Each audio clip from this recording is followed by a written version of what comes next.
අයිබෝවන් අසන නරඹන සියලු දෙනාට සුබ දවසක් ප්‍රාර්ථනා කරනවා. ඉතින් ජීවිතය කියන්නේ අලුත් වෙන එකක්.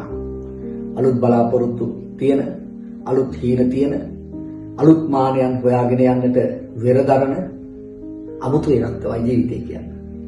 ඉතින් මට හිතුණා අලුත් වැඩක් පටන් ගන්න. ඉතින් අද සිට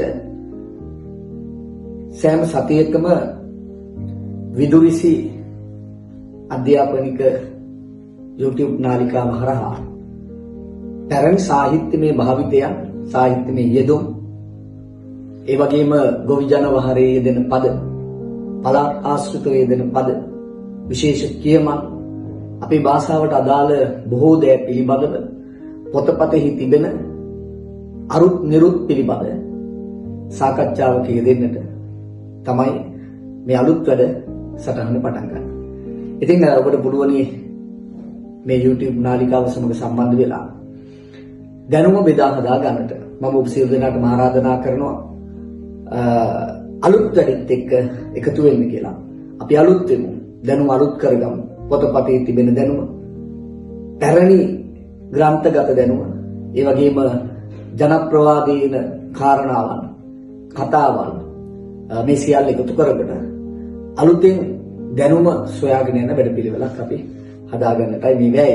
ඉතින් සියලු දෙනාට ආරාධනා කරනවා විදුලිසි අධ්‍යාපනික YouTube නාලිකාව සමග එකතු වෙන්නේ කියලා. ඉතින් ආරම්භයේදීම මම අද චූටි ප්‍රශ්නයකින් වැඩේ පටන් ගන්නවා. ප්‍රාදේශීය මට්ටමින් තිබෙන පදයක් මම ඔබට දෙනවා.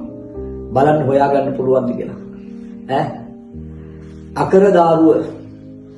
අකරදාරුව කියන පදේ අර්ථය පුළුවන් හොයාගන්න බලන්න. මොකක්ද අකරදාරුව කියන්නේ? මොන වගේ භාවිතයක්ද?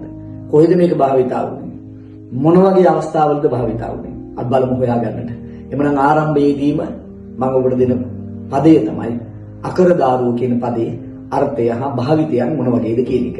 මේට පිළිතුරු ලබා දෙන්න මම ඉදිරියේදී ඊළඟ වීඩියෝ එකේදී මේක පිළිබඳ පැහැදිලි කිරීමක් කරන්න සූදානම් වෙනවා. එවන බොහොම ස්තුතියි.